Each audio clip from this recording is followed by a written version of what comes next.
할렐루야. 네, 반갑습니다. 저는 아직 그 수련의 여운이 남아있나 봐요. 지성이가 나와서 기도하는데 지성이를 보면 아직도 물총이 생각이 나요. 그래서 수영장에서 물놀이를 하면 이렇게 가만히 있다가 어디서 비 오는 것처럼 물이 쪼르륵 쪼르륵 흘러 보면 근처 어디선가 지성이가 이렇게 물총으로 쏘고 있어. 자, 네. 즐거운 추억이었어요. 오늘 설교 제목 한번 읽어보실까요? 자, 같이 읽어보시겠습니다. 시작. 네, 성령 세례와 성령 충만. 우리 한 달 반, 두 달 전쯤에도 이 비슷한 내용을 한번 했던 것 같아요. 그때는 우리가 비슷한 내용을 세 번째다. 성령의 거듭남이라는 제목을 한번 했었고, 성령 세례, 성령 충만도 했었고, 비슷한 제목을 또 한번 하는데, 우리 오늘 말씀을 보면 사도 바울이 굉장히 직접적으로 이런 질문을 해요. 우리 19장 1절 2절 한번 같이 읽어볼까요? 19장 1절 2절 화면에도 띄울게요. 같이 봅시다. 시작. 아볼로가 고린도에 있을 때에 바울이 윗지방으로 다녀 에베소에 와서 어떤 제자들을 만나 이르되 너희가 믿을 때에 성령을 받았느냐 이르되 아니라 우리는 성령이 계심도 듣지 못하였노라. 아멘. 이어서 어떤 제자들이라고 하면, 그러니까 원어로 보면 정관사가 있는 제자가 있고 정관사가 없는 제자가 있어요. 그러니까 예수님의 제자들은 정관사가 있어. 그 예수님의 제자들은 막 정말 이 신앙의 곤고한 어려움 속에서도 예수님을 믿겠다고 한 그 제자들은 정관사 더가 있어. 바로 그 제자들. 근데 이 사람들은 정관사가 없어. 그래서 그냥 어떤 제자들이라고 한 거예요. 어떤 제자들인가 봤더니 우리 3절을 보면 무슨 세례를 받았냐 물으니까 요한의 세례를 받았대요. 이 요한은 세례 요한을 말하죠. 그러니까 세례 요한의 제자들이 아직 많이 있었어요. 예수님을 구주와 주님으로 아직 믿지는 않는데 세례 요한이 곧 있으면 메시아가 올 거야 하는 말을 듣고 하나님을 믿으면서 곧 있으면 오실 메시아를 기다리는 그런 제자들이 아직 있었다는 거예요. 근데 사도 바울이 보기에 믿음이 너무 좋아. 근데 아무리 봐도 아직 예수님의 사람은 아닌 것 같아요. 그래서 직접적으로 물은 거예요. 너희가 믿을 때 성령을 받았느냐? 라고 물은 거예요. 이런 질문 교회에서 잘 안 하잖아요. 교회에서 교회 나왔니? 일찍 일어났니? 아니면 뭐 정말 관심 있어주면 이렇게 꿈은 뭐니? 앞으로 어떻게 살고 싶니? 이런 질문 하지만 요즘은 이런 질문 잘 안 합니다. 그런데 굉장히 중요한 질문이에요. 우리가 신앙생활에 있어. 우리 신앙생활이 하나님이 정말 살아계신다고 믿고 우리 신앙생활이 가상의 세계에 사는 것이 아니라 실제 세계에 살고 있고 하나님이 살아계시고 구원받는 것이 진짜고 예수님이 십자가에 달려 죽으신 것이 진짜라면 우리 신앙생활에서 우리도 이 질문을 해야 돼요. 옆 사람에게? 아니 나에게. 그 누구에게 할 수 있는 거는 좀 조심스러우니까. 그리고 앞에서 나올 수 있는 메시지를 전하는 사람도 이 얘기를 해야 돼요. 설교자들은 이 질문을 할 수 있어야 돼. 왜냐면 너무나 중요하니까. 얼마나 중요하면 사도 바울이 어쩌면 무례할 수도 있는데 어쩌면 결례할 수도 있는데 당신이 믿을 때 성령을 받았습니까? 라고 묻는 거예요. 그러니까 이 사람들이 그게 뭐예요? 우리는 성령이라는 분이 계신지도 모르겠는데요? 라고 대답한 거예요. 아마 우리 중에도 그런 분들이 계실 수도 있을 것 같아요. 이게 다 설명하기는 어렵지만 이 시간에 다 설명할 수는 없지만 성령님은 따라합시다. 예수님의 영, 하나님의 영. 한 번 더요. 성령님은 누구시냐? 예수님의 영. 시작. 한 번 더. 하나님의 영. 성령 하나님은 예수님의 영이시면서 하나님의 영이신 분이에요. 이게 왜 중요하냐면 예수님께서 십자가에 달려 죽으신 것은 2000년 전에 있었던 일이에요. 2000년 전에. 그리고 오늘 우리 하나님 아버지는 영으로 계시지만 오늘 우리 안에 찾아오셔서 우리랑 같이 살아가시는 하나님이 누구시냐면 성령 하나님이시란 말이에요. 그럼 진짜 신앙생활이 시작되려면 진짜 신앙생활을 하려면 예수님의 영이신 성령님이 나와 함께 계셔야 돼. 그래야 신앙생활이 되는 거예요. 교회에 나온 것과 신앙생활을 시작하는 건 좀 달라요. 교회는 얼마든지 나올 수 있어요. 교회는 그냥 나올 수 있어. 예배 자리에 참석할 수도 있지. 설교 시간에 설교도 듣고 괜찮은 얘기네. 교양을 좀 쌓았어. 교양이 플러스 1 되었습니다. 뭐 그럴 수도 있지. 근데 내가 정말 신앙생활 하는 거는 하나님과 같이 사는 게 신앙생활인데, 그 하나님은 예수님의 영이신 성령님과 오늘 같이 사는 게 진짜 신앙생활이란 말이에요. 그래서 이 질문은 중요한 거예요. 너희가 믿을 때 성령을 받았느냐? 저도 오늘 여러분에게 그 질문을 드립니다. 여러분은 교회 나오셨는데 성령을 받으셨습니까? 지난 기억을 더듬어 보자면 성령 받았다는 것은 두 가지가 있어요. 성령의 세례와 성령의 충만이 있어요. 오늘 설교 제목처럼 성령의 세례는 성령의 거듭남이라 그래요. 성령의 거듭남은 예수님의 영이신 우리에게 영이신 성령께서 우리에게 찾아오셔서 우리의 죽었던 영을 살리시는 거야. 우리의 영이 죽어 있어서 하나님이 안 느껴져. 하나님의 사랑, 하나님의 은혜가 안 느껴져. 기도하다 왜 우는지 이해가 안 돼. 찬양하다 왜 우는지 이해가 안 돼. 왜냐면 내 영혼이 죽어 있거든. 근데 이 영혼이 언제 살냐면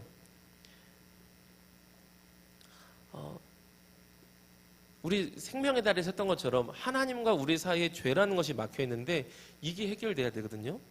이걸 예수님께서 나를 대신해서 죽으셨다는 것을 믿을 때에 하나님과 나 사이에 가로막혔던 장벽이란 죄라는 장벽이 없어졌구나. 이 장벽이 없어지면서 하나님의 영이신 성령님이 우리에게 오시는 거예요. 그리고 우리 죽었던 영을 살리시는 거예요. 이거를 성령의 거듭남이라고 그러고요. 성령 세례라고 불러요. 이 사람들에게는 특징이 있어요. 성령으로 거듭난 사람들, 그 하나님의 자녀들, 구원받은 사람들, 예수님의 사람들에겐 특징이 있어. 이거 복습하는 거예요. 우리 했던 설교예요. 2달 안에. 어떤 특징이 있냐면 하나님을 아버지라고 부르는 게 어색하지 않아. 예수님을 주님이라고 부르는 게 어색하지 않아. 하나님을 기쁘시게 하고 싶은 새로운 본성이 생겨요. 그 전에는 그런 본성이 전혀 없어. 왜 하나님을 기쁘시게? 내 마음대로 내일 하는 게 제일 좋지? 근데 요 세 가지 중에 하나가 싹트기 시작해요. 하나님을 아버지라고 부르기 시작한다거나 예수님을 주님이라고 부르거나 하나님을 기쁘시게 하고 싶은 마음이 들거나 그게 아직 없다면 여러분은 그것을 구해야 돼요. 기도해야 돼요. 하나님, 제가 교회는 나왔는데 이 세 가지 중에 아무것도 없습니다. 교회는 나왔는데 하나님의 자녀가 되지 못했고 교회는 나왔는데 구원받은 백성이 되지 못했다면 얼마나 억울합니까? 세상에서 제일 억울한 사람이 평생 교회 나오고 지옥 간 사람이 제일 억울하다는데 하나님 그런 억울한 사람이 안 되게 해주십시오. 예수님을 제가 믿겠습니다. 예수님께서 나의 죄를 대신해서 죽으신 것을 믿겠습니다. 구원받은 하나님의 자녀 되게 해주시고 성령으로 거듭나게 해주십시오. 라고 구하십시오. 그 짧은 기도에 반드시 하나님께서 역사하실 줄로 믿습니다. 그리고 분명 하나님 자녀로 하나님 너무 원하시거든요. 하나님 제일 원하시는 거야. 그래서 나는 안 될 거예요. 아니 돼요. 돼. 이런 기도로 예수님께서 나를 대신해서 죽으신 것을 믿습니다. 성령으로 거듭난 하나님의 자녀 되게 해주세요. 이 짧은 한마디면 되는 거예요. 뭐처럼 되는 거냐면 태평양 바다에 빠졌는데 살려주세요 라고 할 때 구조대가 튜브를 던졌어. 살려주려고 던졌어. 잡는 것처럼 내가 믿을게요. 그 짧은 믿음이면 구원받는 거예요. 그런데 그 사람들에게 하나님의 자녀가 된 사람들에게 주시는 영적인 복, 신앙적인 복이 있는데 그걸 성령의 충만이라고 불러요. 성경 말씀 하나 찾아볼 텐데 에베소서 5장 18절인데 한번 같이 보실까요? 에베소서 5장 18절 같이 읽습니다. 시작.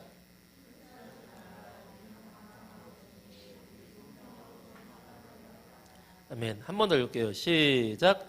술 취하지 말라. 이는 방탕한 것이니 오직 성령으로 충만함을 받으라. 아멘. 약간 곁길로 샜다가 좀 돌아오자면 교회에서는 술에 대해서 좀 부정적인 이미지가 있잖아요. 청년부 겨울 수련회에서 이 주제를 가지고 제가 1시간을 강의했어요. 1시간 하는 것 같아요. 근데 요약해서 얘기하자면 곁길로 갔다 오자면 술이라는 게 악한 걸까요? 아닐까요?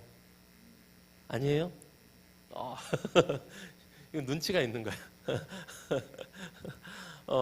우리 교회에서 어릴 때부터 자란 친구들이 여기에 대해서 이렇게 술은 무조건 악한 거야 라는 생각이 있거든요.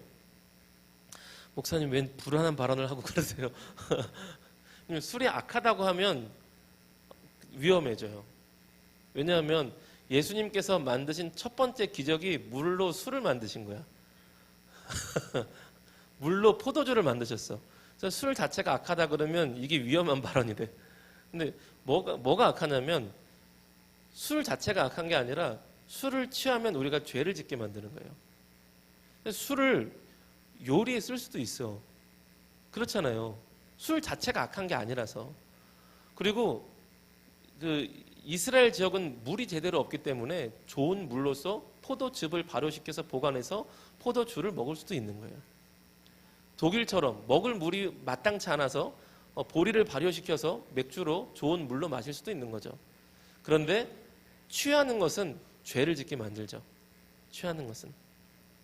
그렇기 때문에 엄격하게 하나님 앞에 자신을 헌신하겠다고 하는 나실인이나 제사장이나 왕은 아예 술을 입에 대지 못하게 했어요. 특별히 예배를 집례할 때 목회자들 제사를 드릴 때 술을 취해서 제사를 드리면 하나님께서 심판하실 거라 그랬어요. 나 같은 사람들은 절대 입에 대면 안 되는 사람들이죠. 이 얘기는 나중에 다시 할게요. 나중에 한번 제대로 좀 정리를 해서. 어쨌든 술을 취하는 것이 죄를 짓게 만든다는 것인데 술 취하지 말라 그랬는데 이 얘기는 복합적인 얘기예요. 술이라는 것은 죄를 짓게 만드는 세속적인 모든 것을 대표하고 있는 단어예요. 취한다는 것은요, 지배를 당한다는 뜻이에요. 이걸 상징적으로 한 번에 쓴 거예요. 그러면 반대는 무엇이냐? 세상적인 것에 지배를 당하면 방탕하게 되는데 반대로 성령의 충만함을 받으라 그랬어요.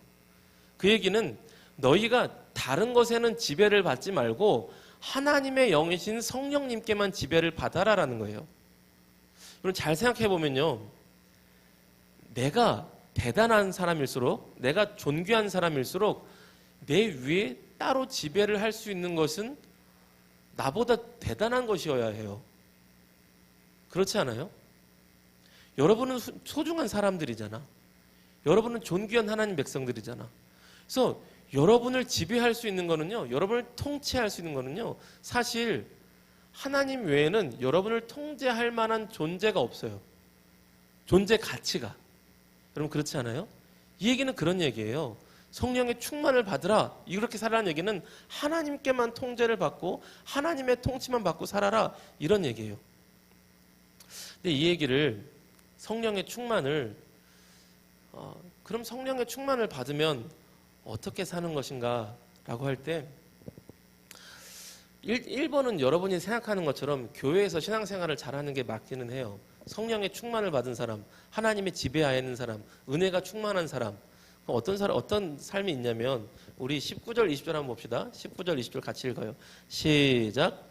시와 찬송과 신령한 노래들로 서로 화답하며 너희의 마음으로 주께 노래하며 찬송하며 범사에 우리 주 예수 그리스도의 이름으로 항상 아버지 하나님께 감사하며.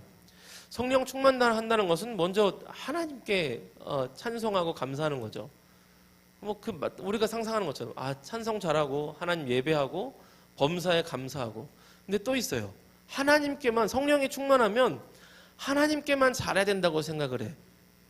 오늘 다른 얘기가 더 이어서 가는데 그 다음 뭐가 나오냐면 21절에 같이 시작. 그리스도를 경외함으로 피차 복종하라. 아멘. 성령이 충만하면, 하나님의 영에 충만하면, 은혜가 충만하면 우선 기본적으로 찬양하고 하나님께 감사하는 게 맞아. 거기서 끝나는 게 아니라 피차간에 복종하래요. 그 얘기는 사람과 사람 사이에 잘하라는 거예요. 이 말씀 이외에 쭉 나오는 것이 인간관계에서 잘하라는 것인데 첫 번째 나오는 게요, 부부관계입니다.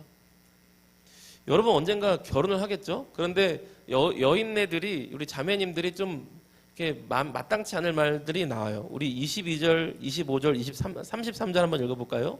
같이 읽어봅시다. 22, 25, 33 시작. 아내들이여 자기 남편에게 복종하기를 주께 하듯 하라. 남편들아 아내 사랑하기를 그리스도께서 교회를 사랑하시고 그 교회를 위하여 자신을 주심같이 하라.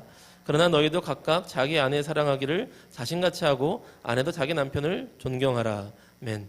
22절 우리 자매님들 22절 22절 괜찮아요? 난 이 본문 이렇게 설교하려고 할 때마다 막 마음이 어려워. 아내들이여 자기 남편에게 복종하기를 주께 하듯 하라. 요즘 같은 시대에, 요즘 같은 여성 상위 시대에 이게 가당키나 하는 소리예요? 이런 말씀 때문에 굉장히 신앙이 좋은 우리 자매님들 중에 모든 남자에게 있어서 순종적인 여자가 돼야 된다는 마음가짐을 가진 아주 극소수의 분들이 계시기도 해요. 근데 저는 남자이지만 또한 딸을 가진 아빠기도 하잖아요. 만약에 내 딸이 그런 마음을 가진다 그러면 저는 다시금 불러다 놓고 정신교육을 다시 할 거예요. 내 딸아, 너는 세상 앞에 당당하라. 너는 세상 앞에 너의 힘을 다하여 세상을 대하여서 당당하게 서라라는 가르침을 줄 것 같아요. 이 복종하라는 게요. 그래서 모든 남자에게 그러는 건 아니고요. 남편에게 그러라는 거예요. 일단은 남편에게. 근데 그것도 어려워. 우리 자매님들에게 이걸 말하기가 쉬운 시대가 아니에요. 그래서 이거를 어떤 집사님이 목사님하고 상담을 했대요. 목사님, 도저히 못하겠어요. 우리 남편은 아무리 봐도 철이 없어요. 우리 막내 아들이나 우리 남편이나 똑같아. 게임기 주면 좋아하고 축구공 주면 좋아해. 그래서 내가 그 말을 듣는데 나도 찔끔 찔리더라고요. 내가 이번 주가 휴가 기간이었는데 나도 우리 아들이랑 게임하고 엊그저께 혼자 공 들고 나갔거든요. 그래서 철없는 남자는 똑같구나. 비슷한 것 같은데 이 얘기를 요즘 우리식으로 바꾸면 그거예요. 모든 남자가 아니라 아내들이요, 남편 자존심 좀 세워주고 기 좀 살려줘라, 이렇게 바꿀 수 있어요. 근데 그것도 좀 어려울 수 있는데 그 다음 절을 남편이 실행하면 가능할 거야. 다음 절 25절 뭘까요? 25절 같이 봐요. 시작. 남편들아 아내 사랑하기를 그리스도께서 교회를 사랑하시고 그 교회를 위하여 자신을 주심같이 하라. 아멘. 처음에 아내들만 얘기할 때는 좀 마음에 안 들거든요. 근데 남자들에게 요구하신 것이 있어요. 성령이 충만하면 성령이 충만한 남편들아, 성령이 충만한 남편들은 아내들을 이렇게 대하라는 거예요. 우리 형제들, 남자들, 아들들 이거 봐야 돼. 이것이 너희의 결혼 생활이라는 것이 너희의 평생을 가지 않겠니? 결혼 생활이 행복해야 되잖아. 성령이 충만하면 결혼 생활도 잘 하라는 거예요. 근데 남편들에게 뭐라 그러냐면 너희가 성령 충만한 남편이니? 그러면 교회에서 잘 예배 드리고 집에서 자기 아내에게 예수님이 교회를 위해서 목숨을 바친 것처럼 남편들아 너희가 성령에 충만하면 너희 아내들을 위해 목숨을 바쳐라 라는 거예요. 우리 자매님들 이런 남자들 만나길 축복합니다. 우리 형제들, 우리 아들들 목숨을 바칠 수 있을 만한 자매님들을 만나길 축복합니다. 여러분 그러면 이런 가정을 한번 생각해 보세요. 아빠는 엄마를 너무 사랑해서 목숨을 바칠 정도로 사랑해.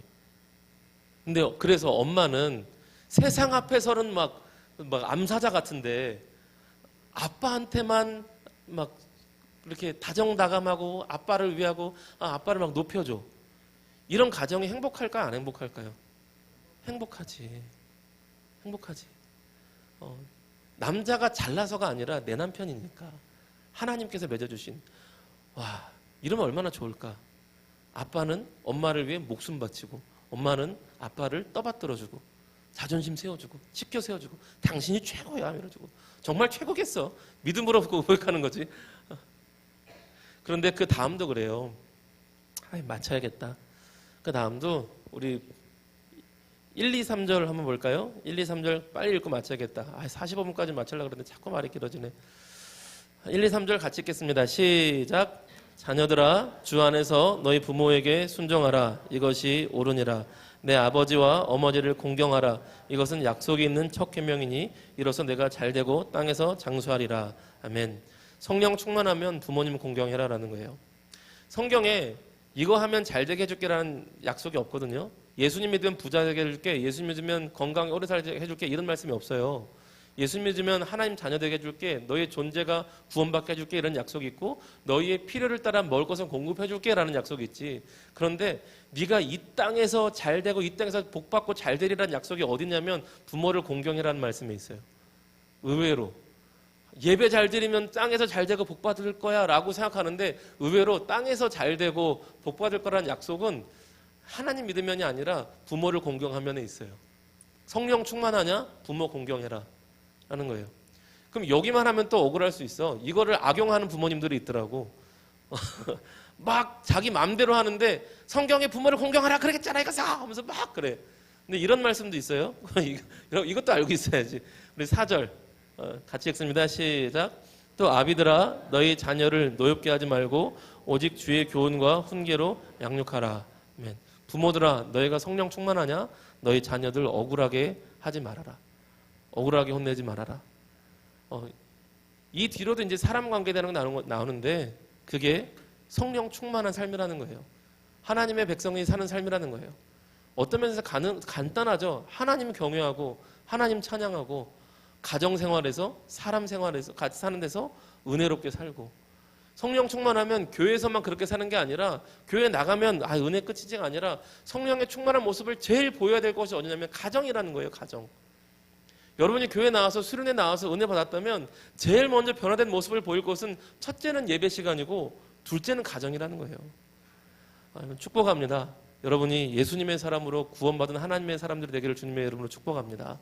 또 하나 성령으로 충만한 하나님의 사람 되어서 하나님을 기쁘시게 하고 여러분의 가정생활에서 하나님을 기쁘시게 하는 삶이 변화되는 저와 여러분 모두가 되기를 주님의 이름으로 축복합니다. 우리 기도하겠습니다.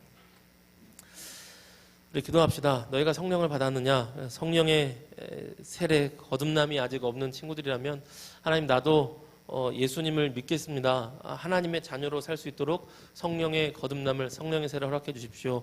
내가 예수님을 믿는 사람들이라면 성령의 충만을 허락해 주셔서 하나님을 기쁘시게 하는 예배자의 삶, 그리고 가정생활에서 일상생활에서 더욱더 하나님을 기쁘시게 하는 삶으로 살아갈 수 있도록 하나님 나를 도와주시고 붙들어 주시옵소서. 성령의 세례와 성령의 충만을, 특별히 성령의 세례는 평생에 한 번이지만 성령의 충만은 매일 필요합니다. 날마다의 삶 속에서 성령의 충만으로 하나님의 사람답게 살게 하옵소서. 시간 기도하며 나가겠습니다. 같이 기도합니다.